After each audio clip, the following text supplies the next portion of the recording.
다윗이 온 이스라엘의 왕이 되었죠. 헤브론에서. 그리고 나서 그걸로 끝나지 않고 예루살렘을 점령했습니다. 그리고 이제 블레셋이 쳐들어와서 다윗이 왕 됐다는 소리 듣고 블레셋 사람들이 쳐들어왔는데 1차 전쟁에서 이겼습니다. 그리고 두 번째 다시 재정비해 갖고 블레셋 사람들이 쳐들어왔는데 거기서도 또 승리를 했죠. 이렇게 다윗이 이제 이스라엘의 명실공히 전체의 왕이 되고 또 예루살렘을 도성으로 만들고 또 블레셋과의 전쟁에서 승리하고 이 명성이 이제 조금씩 알려지기 시작하니까 두로 왕 히랍이 백향목을 비롯한 많은 것들을 보내서 다윗 궁궐을 져줍니다. 손을 벌린 것도 아니고 도와달라고 한 것도 아닌데 두로 히랍 왕이 갖다가 져주죠. 그렇게 해서 이제 5장이 끝났고 오늘 이렇게 자기 좋은 집에서 지내면서 다윗이 생각하는 게 오늘 말씀이 법궤가 생각이 나는 거죠. 오늘 이제 나중에 7장에 가면은 나는 이런 백향목 궁에 사는데 하나님의 법궤는 어디 천막에 있다고 하는 표현도 나와요. 이제 생각이 나서 이제 자기는 이렇게 이제 승리하고 이스라엘 왕이 됐으니까 하나님의 법궤를 위해서 사람들을 뽑는데 3만 명을 모으고 있습니다. 한두 명이 아니고 이 사람들을 법궤를 운반하기 위해서 필요한 인원이 그렇게 많을까요? 근데 대부분 뭐 우리 옛날에 뭐 대통령들 중에 특별히 독재적인 측면을 가지고 뭐 군사정권들 했던 사람들이 어떤 이벤트를 다른 일이 뭐 생기고 좀 문제가 될 만한 생기면 이벤트를 만들어서 사람들 우리 온 백성들이 그것에 집중하도록 그렇게 하는 통치 수단 같은 거가 있었다고 그래요. 저는 잘 모릅니다만 어쨌든 뭐 그렇게 하는 경우도 있을 수 있겠죠. 우리 모든 사람들이 시선이나 의식을 그쪽으로 다 빼앗기도록 하고 다른 일이 벌어질 수도 있겠죠. 근데 오늘 이 다윗이 이런 모습을 한 거에 대해서 성경학자들은 여러 가지 측면에서 얘기를 하는데 첫째로는 그런 측면에서 통치적 수단으로 이제 이거에 집중하고 온 백성들이 하나 되도록 이렇게 하는 측면이다. 그래서 좀 또 이제 왕이 이제 이렇게 온전 이스라엘을 다 통째로 왕이 됐고 또 전쟁에 승리하고 그러는데 하나님의 임재성이 있는 법궤가 있어야 자기가 온전한 하나님의 세운 왕으로 인정을 받을 수 있다는 그런 생각들이 있었다고 이 성경 주석학자들이 쓰는 내용 중에는 그런 것도 있습니다. 어쨌든 전체 이스라엘 백성에서 그래서 뽑았는데 3만 명.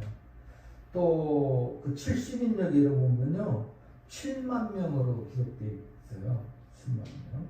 그리고 또 그 이스라엘 백성들이 전체 통에 다윗이 즉위식 할 때 35만 명이 모였다고 하니까 뭐 그렇게 기록을 우리가 찾을 수 있습니다. 근데 어쨌든 이렇게 왕이 오르고 그래 주변 나라들도 전체적으로 그래야 알리고 그래서 그런 표현을 한 사람들도 있습니다. 그런 반면에 그 과시적인 측면 다윗이 내가 이렇게 진짜 왕이 됐다 대단한 왕이 됐다 하는 것을 지금까지 할 수 없었던 만큼 많은 사람들을 동원해서 보이기 위해서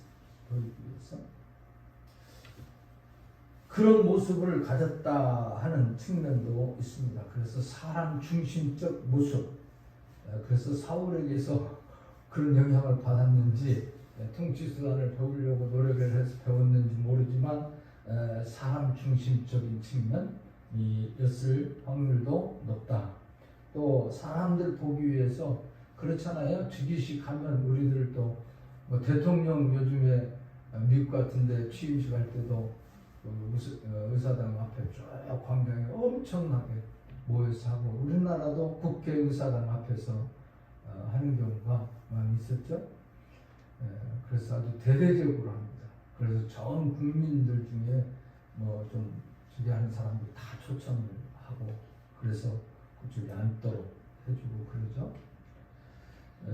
이런 측면에 또 이제 더 과시하는 사람들 같은 경우는 이제 외국의 귀빈들, 대통령, 수상들을 초청해서 나를 이렇게 지지하고 성원해 준 사람들이 이렇게 많다. 이거 우방국이라는 그런 측면을 나타내기도 하고. 그러니까 사람들 보기에 좋고 멋있어 보이고 성공해 보이고 그런 모습을 표현하는 것으로 얘기합니다. 다윗이 2절 말씀입니다. 일어나 자기와 함께 있는 모든 사람과 더불어 바할레 유다로 가서 거기서 하나님의 궤를 메어오려 하니 그 궤는 그룹들 사이에 좌정하신 만군의 여호와의 이름으로 불리는 것이라. 먼저 그러니까 설명을 하는데 이 법궤가 뭐라고요? 메우려고 하는 그 법궤는 그룹들 사이에 있다. 그룹들. 천사들이 있다. 하나님의 임재. 거기에 좌정하신 만군의 여호와의 이름으로 불리는 것이라. 그러니까 하나님의 임재하시고 만군의 여호와 하나님이 거기에 계신다 하는 것을 항상 출애굽할 때에도 법궤를 만들어 놓고 항상 거기를 중심으로서 하나님이 일하셨어요. 그래서 법궤가 앞에 갈 때에는 하나님이 앞서 가신다 그렇게 표현이 되어 있어요. 출애굽기, 민수기, 신명기에 보면요. 또 법궤가 가운데 있고 12지파가 동그랗게 이렇게 이제 잠자고 거처할 때는 그렇게 했거든요.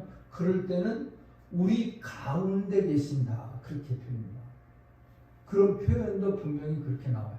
그러니까 여러분들이 그런 의미를 좀 알고 이 법궤에 대해서 잠깐 한번 보겠습니다. 그림 잊어먹었을 것 같아서 한번 옛날에 보여줬는데 이게 법궤의 모형입니다. 법궤의 모형. 여러분들 잘 보세요. 또 하나 넘겨주세요. 그 안에는 뭐가 들었느냐? 여러분들 아시죠? 만나 항아리, 저기 항아리가 만나 들어있는 항아리 모양입니다. 그 다음에 하나님께서 써주신 그 법궤, 돌판, 십계명이죠. 그 십계명 이게 들어있고요. 그 다음에 아론의 쌍난 지팡이, 저기 지팡이 하나 보이죠. 그래서 이게 들어있어요. 여기는 법궤는 아무나 손댈 수 없었어요. 함부로 손대면 큰일 나요. 바로 이런 측면을 여러분들이 머리에, 그리고 이 법궤가 아까 얘기한 것처럼 출애굽할 때에 바로 출애굽하면서 만들었기 때문에 그걸 항상 중심으로 하나님이 거기 임재하시고 좌정하고 계신다. 우리의 통치자로 계신다. 우리를 다 인도하시는 하나님이시다. 여기 계신다. 그래서 아까 얘기한 것처럼 앞서가신다. 또 우리 가운데 계신다. 그런 표현들이 있다는 것을 여러분들이 기억하시고, 오늘 법궤를 다윗이 이제 가지고 가기 위해서 여기 바할레 유다라고 하는데, 바할레 유다는 뭐냐면 여러분들이 잘 아는 것처럼 기얏 여아림의 이름이 이렇게 두 가지, 바할레 유다라고도 부릅니다. 그런데 이 법궤가 여기 있게 된 원인이 뭡니까? 기하람에 우리가 사무엘상 3장에 6장에 보면 법궤를 빼앗겼죠. 법궤를 빼앗겼는데 블레셋 사람들이 자기 갖다 놓은 데마다 우환이 닥쳤어요. 전염병이 생기고 문제가 생기니까 그 다음에 또 그러니까 신전에다 갖다 놓자. 자기네 우상이 있는 그 신전에 갖다 놨더니 자기네들 우상이 다 부러지고 이런 모습들을 설명을 해드렸죠. 그 하나님의 법궤가 있는 곳마다 블레셋에서 문제가 생기니까 스스로 알게 됐어요. 이건 대단하구나 하나님. 그래서 결과적으로는 송아지를 낳은 암소 2마리에다가 실려서 보냈는데 그 어디로 보내느냐?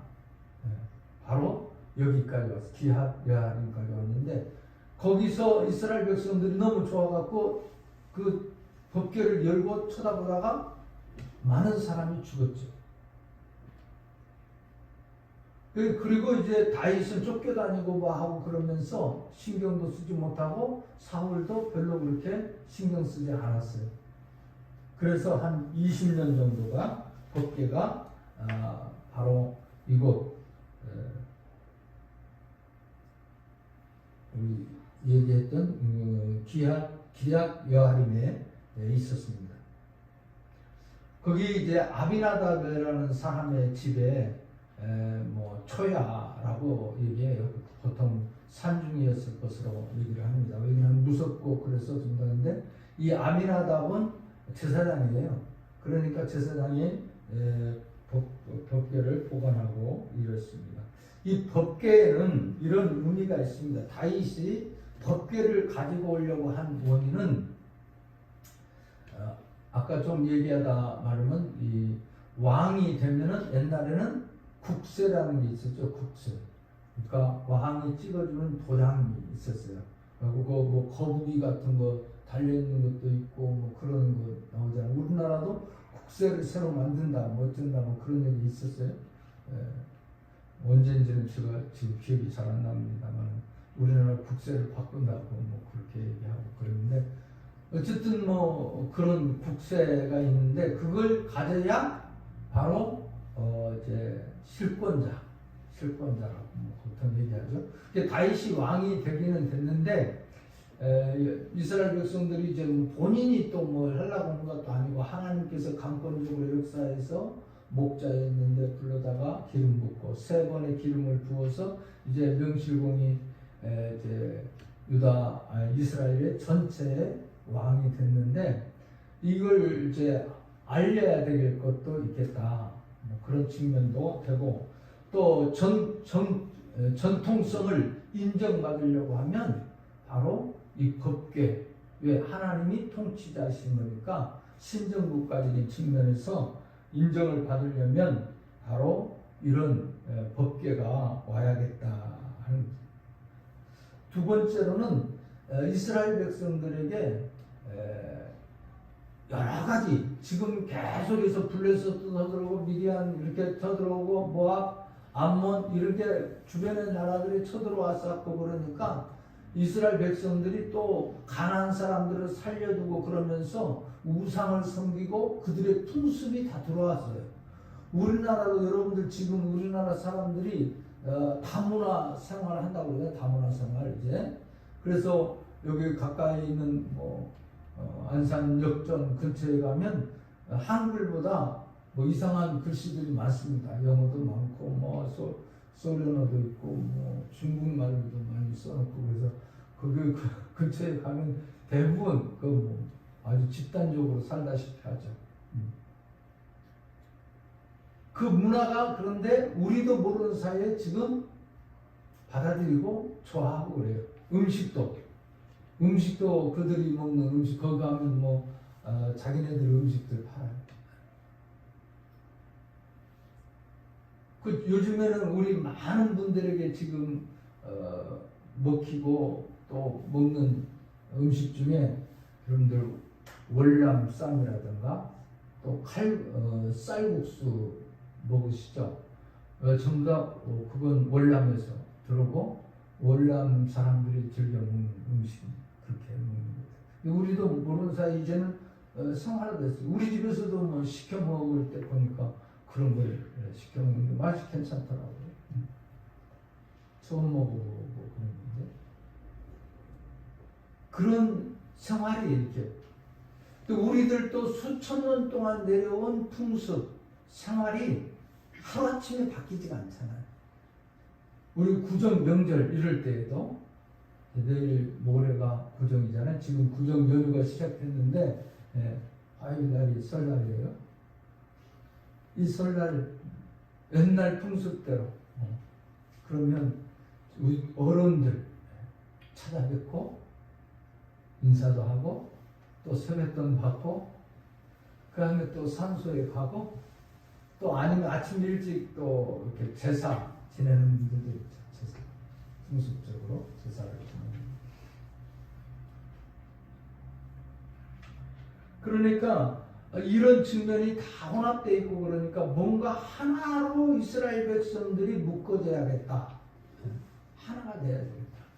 그러기 위해서는 이 법궤를 운반하는데 대대적으로 하고 이 법궤를 통해서 이스라엘 백성들이 희망을 주고 하나님께 소망을 두도록 만들고 그래서 이 정신 무장도 제대로 하고 하나로 묶는 희망을 주는 의미에서 이 법궤를 운반하고 옮깁니다.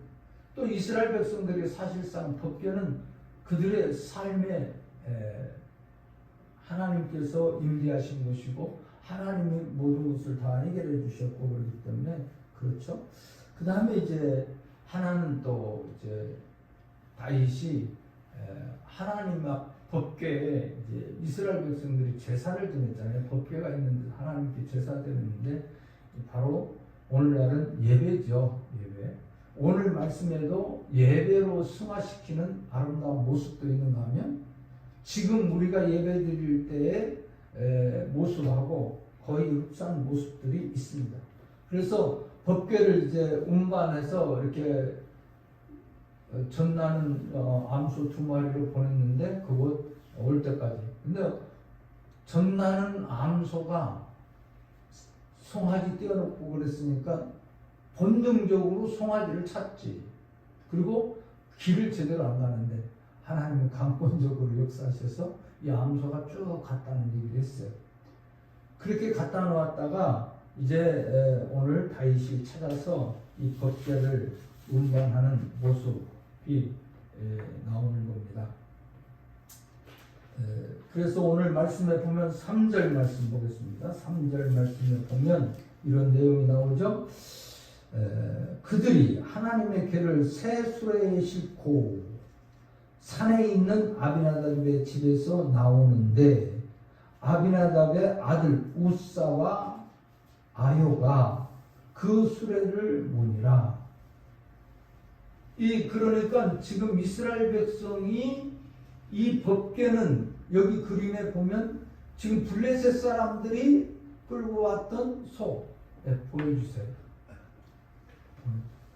소 2마리가 블레셋에서 암소가 2마리가 가고 있는 거예요. 근데 저런 것들을 봤어요.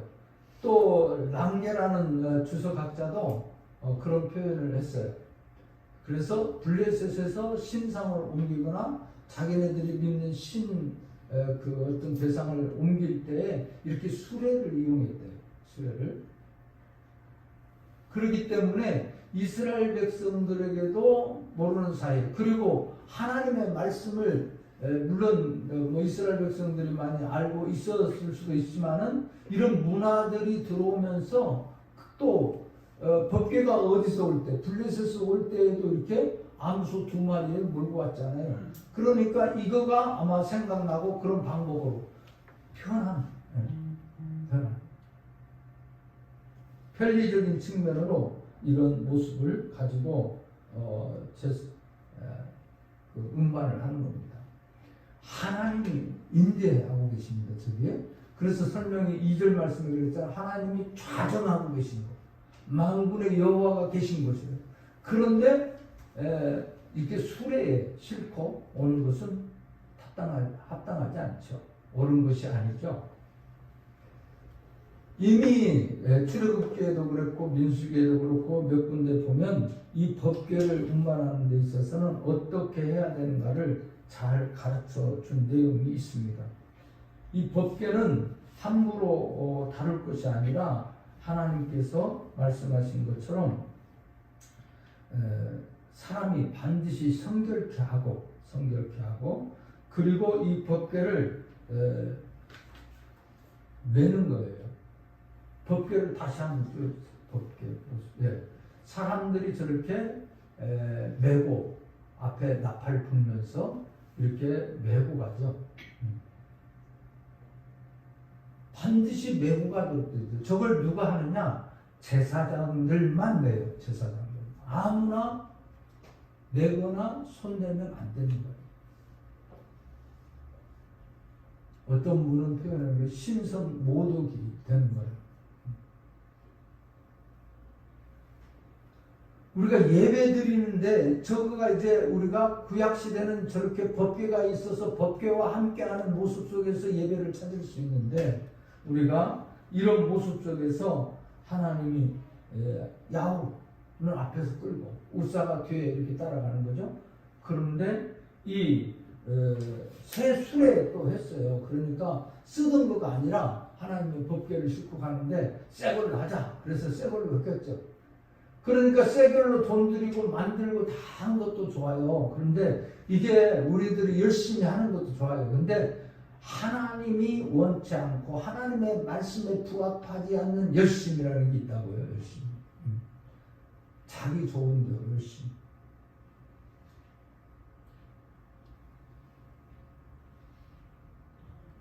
오늘 우리들이 이런 모습은 혹시 아닌지 우리 자신들도 한번 돌이켜보고 반성해 볼 수 있는 저와 여러분들이 되시길 주님의 이름으로 축원합니다. 우사는 효율적인, 여기 우사가 이제 중심이 돼서 있어. 아비나답의 아들 중심이 돼서 했으니까 이런 모습을 보면 효율적인 거죠. 편리주의죠. 근데 점점 예배 형식도 그렇고 모든 게 편리주의로 가고 있어요. 이건 옳은 건 아니에요. 여기 문제점을 몇 가지로 지적하는 게 그 편리주의. 그 다음에 좋은 대로, 자기 편한 대로, 좋은 대로 하는, 자기 좋은 대로. 자기 좋은 대로. 우리 그렇잖아요. 아무리 좋은 것도 자기 싫으면 그만이지. 이렇게 얘기하잖아요. 내 싫으면 그만이지. 우리는 창조물이에요. 절대 의존적 존재예요. 우리 스스로가 뭘 한다는 그 자체를 잘못된 생각이에요. 하나님이 역사로 해야 되는 거예요. 하나님의 은혜로 해야 되는 거예요. 하나님의 말씀으로 하는 거예요. 할렐루야. 아멘. 오늘날의 예배도 마찬가지잖아요. 전부 다 예배가 자기중심적이고 편리주의로 하고 편한 대로. 주일날 꼭 그렇게 지켜야 할 필요도 있냐. 그래서 뭐 예배, 일부 예배 몇 명 나와 앉아있지도 않아요. 7시 또 어디는 6시에 드는 데도 있고 그 새벽 기도를 또 6시에 드는 데도 있더라고요. 그러니까 그 새벽 기도예요. 일부 예배예요. 그거 드리고 어디 가는 거야. 유로적인 측면 표현이 이런 얘기들 하다가 논쟁적인 측면이 어느 목사님하고 저하고도 그런 거 한번 한 적이 있는데 안 되는 것보다 낫지 않나. 그러나 그걸 합리화시키고 주일의 개념을 깨트려버리는 것은 누가 책임질 거예요? 합리적이고 좋은 대로가 아니에요. 편리한 대로 아니에요. 하나님 앞에 예배는 하나님 앞에 신령과 진정으로 드려야 돼요. 마음을 다해야 되고 뜻을 다해야 되고 순풍을 되고 우선순위 제일주의해야 돼요. 그 교회가 예배가 사는 교회고 마지막에 신앙을 지키는 일. 울산은 이런 모습입니다. 좋은데 또 극대화시키는 거죠. 많이 모여야 되지 않느냐. 사람도 동원했지만 이렇게 많이 극대화시키는 거예요. 뭔가 효과적인 측면에. 네. 그래서 뭐 노조 교수님인가? 제가 가지고 있는 책 중에 이런 내용이 있어요. 쇼잉가 예배인가. 지금 많은 교회들이 쇼하고 있다고 보는 거예요. 그래서 뭐 조명도 이렇게 지금 우리 같은 경우는 그냥 비추고 환하게 하는 정도밖에 없잖아요. 그런데 막 그 연극하는 사람들, 코미디 하는 사람들, 뭐 이런 사람들 비춰주는 것처럼 조명을 여러 가지 해서 그때 상황에 따라서 파랗게도 하고 빨갛게도 하고 뭐 슬픈 그런 컴컴하게 뭐 그렇게도 만들고. 목사님들도 그러더라고요. 요즘에는 분장을 한다고, 분장. TV에 나오고, 우리도 영상 이렇게 띄워주는데, 이왕이면 잘 보이고, 예쁘게 보이고, 멋있어 보이라고, 분장을 다 하면. 주객이 전도된 거예요. 여러분들 누구에게 드립니까? 예배는 하나님께 드리는 거예요. 예배는 하나님께 드리는 겁니다.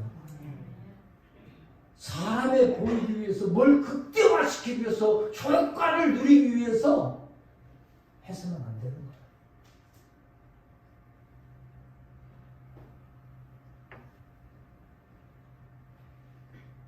그 다음에 요즘에 이제 우리 이렇게 영상 예배도 보내고 있지만, 저는 처음에 좀 반대하는 편이었어요. 오한나 전도사 얘기해주고 또 몇 분들이 얘기하고 뭐 그러는데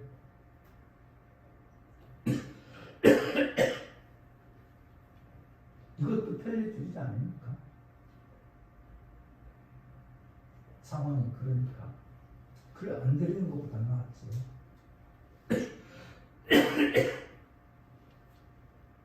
국가적으로 이렇게 한다는데 어떻게 하나? 예배는 드려야 됩니다. 예배는 드려야 됩니다. 여러분들이. 그래서 오늘 이 다윗이 묻사가 하는 모습은 바로 우리 지금 현실주의, 편의주의, 자기 좋은 대로 극대화하는 모습을 볼 수 있습니다. 근데 블레셋 사람들이 그렇게 했으니까 편하게 이렇게 싣고 가는 거예요. 셋술에다가 싣고. 주석학자 그런 영향을 받아서 했을 것으로 보는 학자들도 많이 있습니다. 결과적으로는 이제 기르핫 여하림의 아비나답의 집에 7장에 보면 보관하게 된 것이 되어 있고 20년 7장 1절에서 2절에 보면 이렇게 기록되어 있어요. 기르핫 여하림 사람들이 와서 여호와의 궤를 옮겨 산에 사는 아비나답의 집에 들여놓고 그의 아들 엘리아사를 거룩하게 구별하여 여호와의 궤를 지키게 하였더니 궤가 기르핫 여하림에 들어간 날부터 20년 동안 오래 있은지라. 거기서 20년 동안 있다가 이제 다시 이렇게 찾아오는 방면입니다. 이왕이 나온 김에 예배는요, 예배는 하나님의 부르심을 응하는 겁니다. 믿습니까? 우리가 구원받은 백성으로서 표시하는 거예요.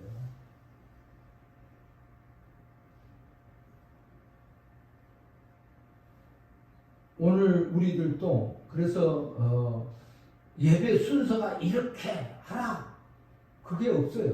성경에. 오늘 다윗이 예배하는 모습도 그렇고 보면은 막 춤추고 난리 법석이 나잖아요. 그 편리주의로 가다가 결과적으로 또 극대화시키고 자기를 좀 알리고 하는 측면도 신약에도 나와요. 초대교회에 바나바가, 원래는 요셉이죠. 이름이 요셉인데, 바나바가 하나님 앞에 초대교회에 모였을 때 뭐 많은 사람들을 위해서 자기 집을 팔고 다 팔아서 갖다 드렸어요. 그러니까 아마 요즘으로 말하면 사람들이 막 연호했어요. 바나바 그렇게 했을지도 모르겠어요. 많이 인기도 상승하고 많이 알려주고 막 그러니까 그걸 보고 나서 아나니아 삽비라가 누가 바치는 것도 아니에요. 그런데 바친다고. 그리고 가서 팔아갖고 일부 숨겼다가 두 사람이 하루 시간 좀 차이는 있었지만 아나니아가 먼저 죽고 나중에 삽비라 죽죠.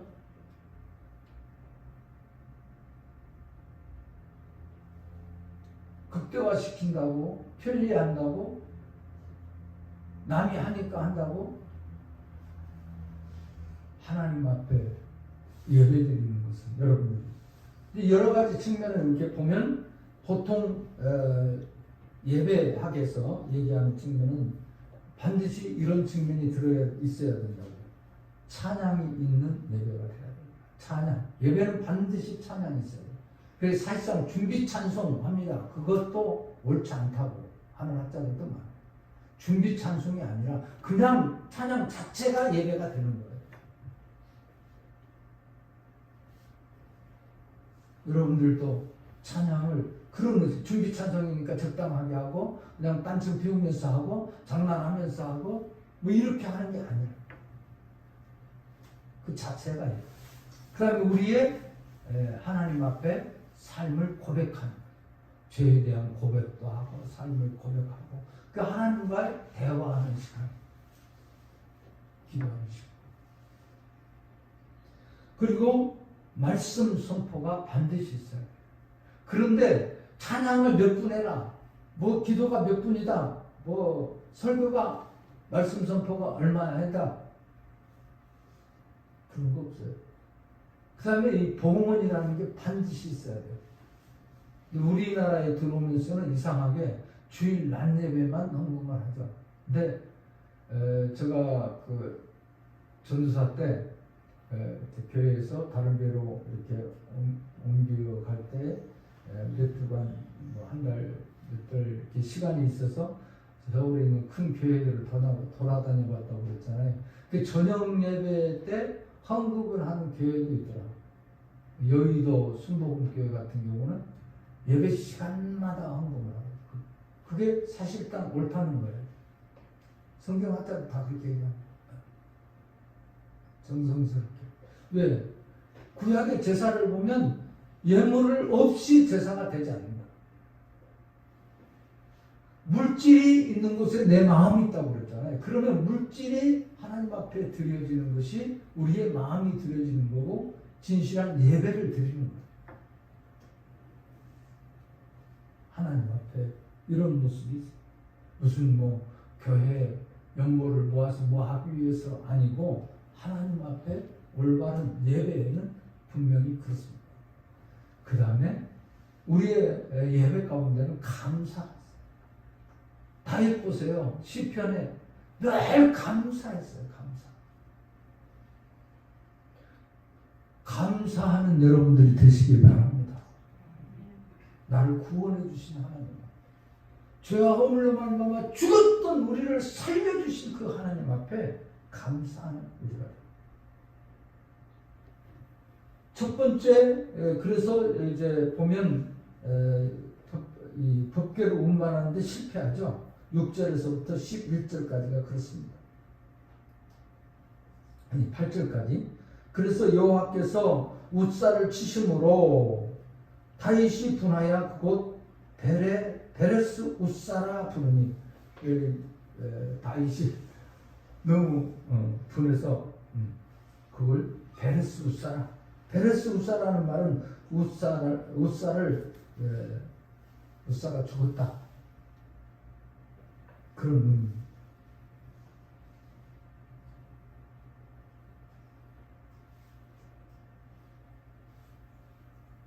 그리고 난 다음에 이제 다윗이 그날 그 모습을 보고 두려워하는 거예요. 우사가 죽고 난 모습을 보면서. 그래서 이제 여호와 궤가 어찌 내게 오리요. 오고 싶은 법궤를 가지고 싶은 마음은 간절한데 두렵고 무서운 거예요.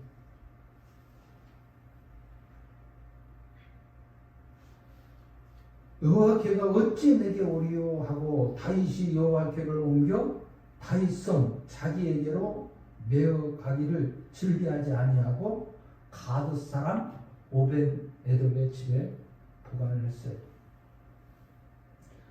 거기서 얼마 있었냐면 11절 말씀 보겠습니다. 11절 말씀. 여호와의 궤가 가드 사람 오벤 에돔의 집에 석 달을 있었는데 여호와께서 오벤 에돔과 그 온 집에 복을 주시니라. 아멘.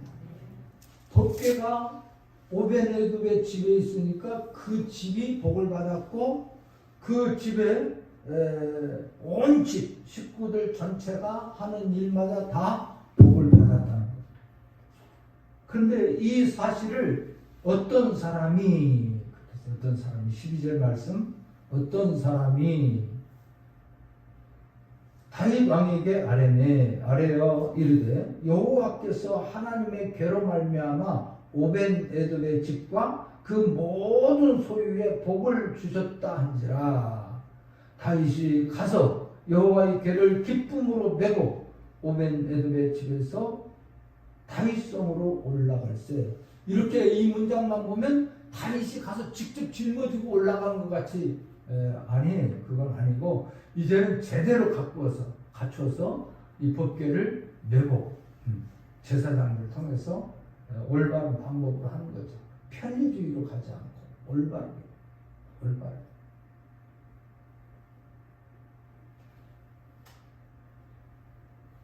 그리고 오벤의 집에서 올라가면서 어떻게 하냐 보세요. 13절 다 읽어보겠습니다. 13절 다 같이 한번 볼까요? 13절 다 같이 시작. 여호와의 궤를 맨 사람들이 6걸음을 가며 다윗의 소와 살진 송아지로 제사를 드리고 다윗이 여호와 앞에서 힘을 다하여 춤을 추는데 그때 다윗이 배 예봇을 입었더라. 제사를 지냈어요. 나오면서 제사. 그런데 다윗이 베옷을 입어요.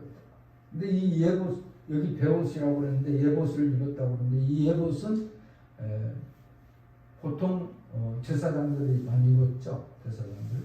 근데 왕들도 뭐 의복을 입잖아요. 그런 측면도 볼 수 있지만 여기는 그런 의미로 해석하지 않고요.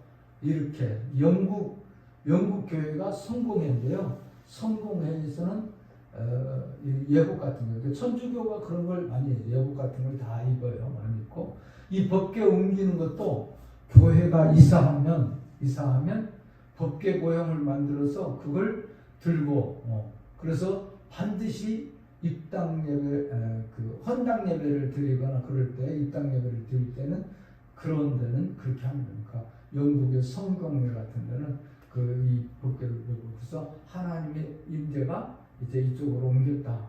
그런 상징적 의미로 하는 건 뭐 또 우리나라에서 아주 우리 보수적인 측면에 가장 큰 교회라고 하는 교회가 글쎄 강북에 교회에 있다가 강남에 교회를 어마어마하게 쳤죠.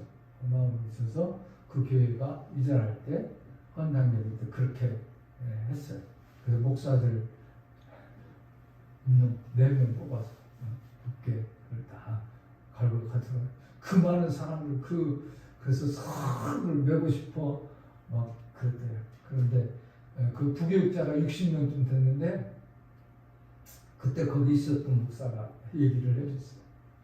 성을 메고 싶어 하는데 가장 큰 조건 키가 1m 70 이상 아니면 그냥 못 듣는 거예요.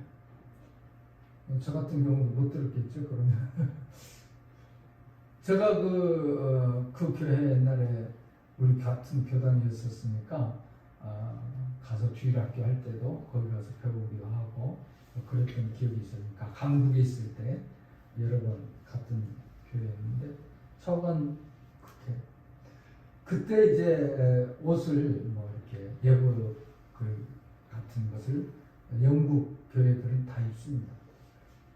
네, 지금도 우리나라도 예배 드리고 그러면서 평신도도 우리 그 헌금위원들 이거 있잖아요. 네.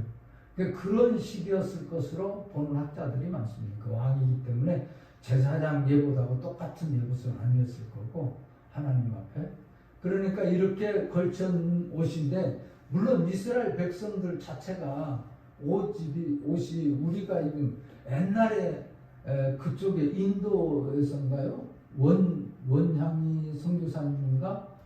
오래되신 분은 아시죠? 고단동에 있을 때 그분이 옷을 입고 왔어요. 근데 그분이 그 옷이 그런 거 비슷한 거니까 뚫뚫 막 멀어서 옷처럼 생겼는데 그 천 하나래요. 천 하나를 이렇게 뚫뚫 말고 이렇게 해갖고 옷처럼 되어 입고 있더라고요. 그러니까 이집트도 지금도 그렇고 이스라엘 지역에도 베두인들 같은 사람들은 뭐 그렇게 다녀요. 여잔지 남잔지 분간도 잘 안 될 정도로 뭐 훌렁훌렁 된 거 이렇게 쓰고 다니고 그러거든요. 그러니까 어쨌든 뭐 학자들 간의 견해가 좀 다르기는 합니다만은 예복을 입었다. 그리고 하나님 앞에 제사를 지내고 오늘 어떤 모습인가? 다윗이 여호와 앞에서 힘을 다했어. 힘을 다해야 춤을 추는데 그때 다윗이 대예복을 입었더라. 다윗과 온 이스라엘 족속이 즐거이 환호하며 나팔을 불고 여호와의 궤를 메어오니라. 여호와의 궤가 다윗성으로 들어올 때 사울의 딸 미갈이 창으로 내다보다가 다윗 왕이 여호와 앞에서 뛰놀며 춤추는 것을 보고 심중에 그를 업신여겼더라. 그러니까 뭐 그렇죠. 아니 왕의 채통머리가 없이 저게 뭐야? 어? 부인이니까 그쵸 부인이잖아요. 사울의 딸이라고 나오죠. 사울의 딸. 다윗의 부인이 그렇게 나오잖아요.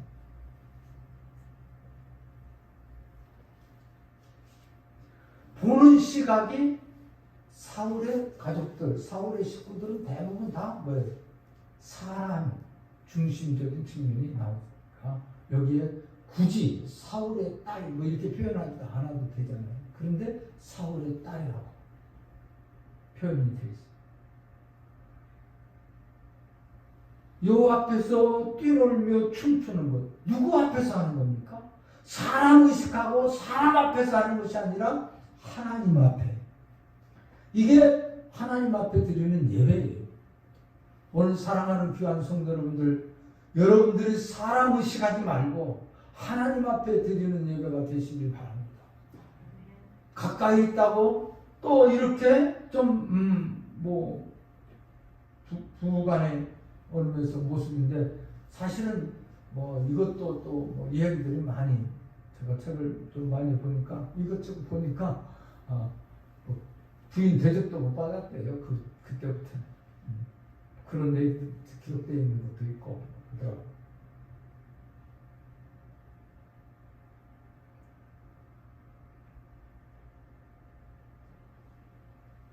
그리고 나서 이렇게 업신여기는 거예요. 업신여기는 춤추는 것을 보고 심중에 마음에 다윗을 업신여겼어요. 때로는 그렇죠. 우리들도 예배하고 은혜 받고 뭐하고 이렇게 하는 사람들 보면서 비웃고 조롱하고 업신여기고 채통머리 없다고 그러고 그렇죠. 여러분들 하나님 앞에 드리는 예배를 보고 그런 잘못된 표현을 하지 않는 삶이 되시길 바랍니다. 아멘. 오늘날 그 말씀 전하는데 그런 경우들이 있잖아요. 자기 마음에 들게 해주기를 원해 설교를. 여러분들 마음에 들게 설교할 수 없는 거죠. 하나님의 말씀을 전해야 되지 않겠습니까? 성경은 성경대로 전해야 되지 않겠습니까? 원한다고 그래서 작게 요즘 다들 작게 해주고 비유하는 측면도 뭐 여자의 미니스커트가 짧을수록 좋고 목사의 설교가 짧을수록 좋고 왜 비교를 거기다 했는지 모르겠어요.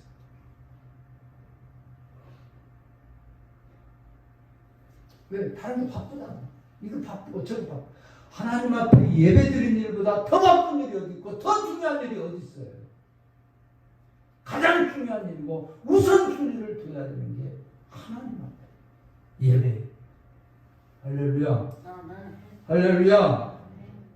여러분들 모두가 다 이런 모습을 가질 수 있길 바랍니다. 그리고 난 다음에 오늘 17절에서 보면 축복합니다. 여호와께를 메고 들어가서 다윗이 그를 위하여 친 장막 가운데서 준비한 자리에 그것을 두매 다윗이 번제와 화목제를 여호와 앞에 또 드려요. 출발할 때 예배드려요. 우리가 처음도 나중도 처음 알파와 오메가가 되시는 하나님. 여러분들이 뭔가 시작할 때도 항상 예배드리시고 끝날 때도 예배드리고 할렐루야. 제사를 드리죠. 그리고 오늘 번제 화목제를 드리고 마치고 만군의 여호와 이름으로 백성에게 축복을 했어요. 백성들을 축복. 오늘 우리들도 이 백성들 우리가 축복해야 돼요. 여러분들이 주변의 사람들에게 축복하세요. 할렐루야. 내가 축복받는 것도 못하는데 남을 위해서 올바른 예배를 드리면 주는. 그리고 보세요. 그 다음에는 이 축복기도 하고 19절 말씀에 다 같이 한번 읽어볼까요? 모든 백성 곧 온 이스라엘 무리에게 남녀를 막론하고 떡 한 개씩과 고기 한 조각과 건포도 한 덩이씩을 나누어 주매 모든 백성이 각기 집으로 돌아가니라. 나눠줄. 초대교회도 나눠줬어요. 교회가 나눠줘요. 여러분들이 우리 교회가 나눠줘야 되고 여러분들이 가정들이 다 사람들에게 너무 나누고 베풀 수 있는 은혜 받는 사람이라면 하나님 앞에 예배드리고 이런 모습에서 우리가 그런 모습으로 살아야 돼. 아유 나 있어야 나는 왜 없어요? 콩 한 조각이라도 넣어먹는 데잖아. 말 한마디라도 우리가 도움이 되고 위로가 될 수 있다. 다윗과 이 미갈은 결과적으로 마지막 부분입니다. 가족이 어떻게 축복하고 돌아오매 사울의 딸 미갈이 계속 나와요. 나와서 다윗을 맞으며 이르되 이스라엘 왕이 오늘 어떻게 영화로우신 방탕한 자가 염치 없이 자기 몸이 드러나는 것처럼 오늘 그 신복의 계집 좀 눈에게 몸을 드러내셨도다 하니 다윗이 미갈에게 이르되 이는 여호와 앞에서 한 것이라. 옷이 벗어진지도 모르고 했다. 이건 다 얘기할 수 있겠죠? 그렇잖아요? 아니, 여러분들 남편이 어디 가서 춤추고 그래갖고 그러고 있다고 보면 가만히 있겠어요? 다 난리 나죠.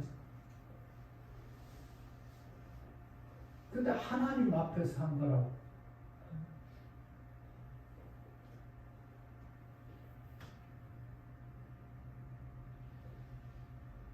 다윗이 미갈에게 이르되 이는 여호와 앞에서 한 것이라. 내가 내 아버지와 그의 온 집을 버리시고 나를 택하사 나를 여호와의 백성 이스라엘의 주권자로 삼으셨으니 내가 여호와 앞에 뛰놀리라. 너네 아버지 버리고 나를 주권자로 삼았다. 그 하나님 앞에 찬양하고 그 하나님 앞에 예배하는 거야. 오늘 여러분들도 하나님 앞에 예배하는데 내 의식과 주변의 사람을 의식하고 하지 말고 하나님 앞에 하나님의 역사하심과 하나님의 섭리 가운데 이런 찬양을 하고 기쁨으로 춤도 추고 그럴 수 있었으면 좋겠어요.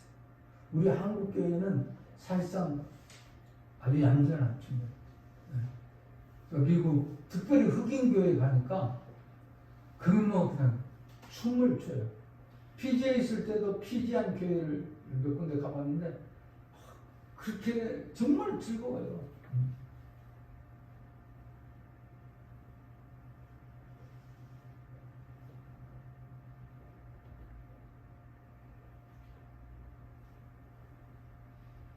하나님 앞에 내가 이보다 더 낮아져서 스스로 천하게 보일지라도 내가 천하게 보여도 나는 좋다. 내가 손가락질을 받아도 좋다. 업신여김을 당해도 좋다. 이거예요. 더 낮아져서 스스로 천하게 보일지라도 내가 말한 바 계집종에게는 높임을 받으리라. 너에게는 내가 높임을 받아야 한다. 그러므로 사울의 딸 미갈이 죽는 날까지 자식이 없습니다. 그때 당시에는 자식이 없으면 저주받은 걸로 봤어요. 오늘 사랑하는 귀한 성도 여러분들, 오늘 이 말씀 속에 결론적으로 예배에 법궤를 중심으로 하는 삶, 예배의 삶. 우리 신앙인들은 그래서 우리 교회 주보에 보면 하나님 중심, 성경 중심, 교류 중심. 여러분들의 삶이 이런 중심이 되시길 주님의 이름으로 축원합니다. 여기 예배자가 나오죠. 우사도 예배자입니다. 법궤. 다윗도 예배자입니다. 미갈도 예배자입니다. 세 종류의 사람이 소개되죠. 우사는 편리주의. 그때 상황에 따라서, 여건에 따라서. 우리가 상황에 따라서 드리는 거죠. 어떻게 하라고? 요즘 다 그렇게 됐잖아요. 그러면 일제 때 다 신사참배 거부했나요? 총회에서까지 신사참배 좋다고 가결했어요. 신앙을 지켰던, 하나님의 말씀을 지켰던 그 사람들, 경남노예를 중심으로 한 몇 분의 목사님들이 시작이 됐어요. 그분들 간증을 설교에 안 쓰는 목사도 없어요. 그러면서도 현실주의로 가는 것은 우리가 일제 때 그런 모습을 보면 어떨까? 여러분들이 지금 편한 세상, 좋은 세상에 살고 있는데 마음 먹은 대로 할 수 있는데 여러분들이 왜 안 합니까? 하나님 앞에. 큰 편리주의로 같은 우사가 있어요. 그러나 하나님의 법궤를 중심으로 자기가 잘못된 걸 뉘우치고 깨닫고 운반하는 방법, 그리고 자기 있는 성의껏 힘껏 하나님을 찬양하고 하나님 앞에 감사하고 나누고 베푸는 아름다운 산 제사. 히브리서 기자도 말하기를 나는 하나님이 기뻐하는 제사. 예배에 그런 반면에 미갈의 모습을 우리가 볼 수 있죠. 미갈은 바로 어떤 사람입니까? 관찰자예요. 예배자가 아니에요. 구경꾼이에요. 교회 안에도 구경꾼이 있어요. 뭐 하나 보자. 어떻게 되나 보자. 여러분들은 구경꾼 되어 앉는. 형식적으로는 예배자고 예배 드리고 있지만 오늘 심중에는 예배자들을 없이 여기고 무시하고 조롱하고 손가락질하고 오늘 사랑하는 귀한 성도입니다. 한국이 살려면 우리 한별교회가 다시 한번 일어나려면 예배가 살아야 돼. 예배가 회복돼야 돼. 초대교회로 돌아가야 돼. 말씀이 회복돼야 돼. 저는 그렇잖아요. 이제 40년 했고 저 우리 기획위원회에 앉아있을 때 이제 40주년이 지나고 나면 좋은 분 구하면 언제든지 제가 한번 구해보고, 그리고 뭐 저 그냥 편하게 그냥 적당하게 있다고 이런 소리가 안 하면 오히려 기억이 더 좋을 수 있을지도 모르겠어요. 그러나 아니에요.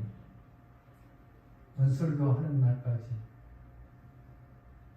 그래서 저도 모르는 사이에 감정이 섞이고 내 생각이 섞이는 경우가 늘 많아서 요즘 이렇게 성경을 쭉 읽어가면서 한 장씩 합니다. 그래야 요동치지 않기 때문에. 왜? 목사도 사람이니까. 이런 소리 듣고 저런 소리 들으면 그렇게 돼요. 다윗처럼 참 예배자, 하나님만 바라보고 하나님께만 예배하는 여러분들이 되어지길 주님의 이름으로 축원합니다. 이제는 우리 구주 예수 그리스도의 은혜와 아버지 하나님의 독생 성자를 보내신 그 크신 사랑하심과 성령님의 감동, 감화, 평강, 역사하심을 믿고 다윗처럼 예배의 성공자가 되기를 원하고 바른 예배자가 되기를 원하는 저들 모르니 저들의 삶의 터전을 위해 우리의 삶의 영역 위에 우리 선교의 영역 위에 이제로부터 영원까지 함께 있을지어다.